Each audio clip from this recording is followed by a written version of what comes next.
في कुरैश इलाफ़िहिम रिहलतश शिताइ वस्सैफ़ फ़ल्यअब्दू रब्ब हाज़ल बैत अल्लज़ी अतअमहुम मिन जू' व आमनहुम मिन खौफ। अल्लाह के नाम से शुरू जो नहायत मेहरबान रहमत वाला।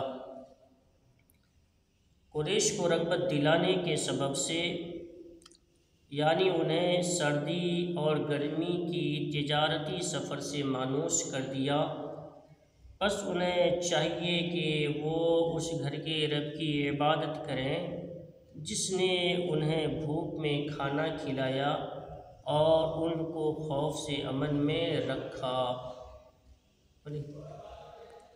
ಪರಮ ದಯಾಮಯನು ಕರುಣಾನಿಧಿಯೂ ಆದ ಅಲ್ಲಾಹನ ನಾಮದಿಂದ ಪ್ರಾರಂಭಿಸುತ್ತೇನೆ.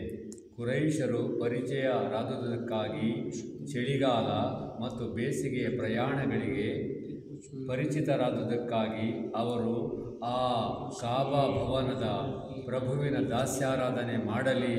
ಅವನು ಅವರನ್ನು ಹಸಿವೆಯಿಂದ ಪಾರುಗೊಳಿಸಿ ಅವರಿಗೆ ಉಣಿಸಿದನು ಮತ್ತು ಭಯದಿಂದ ರಕ್ಷಿಸಿ ಶಾಂತಿ ಪ್ರದಾನ ಮಾಡಿದನು.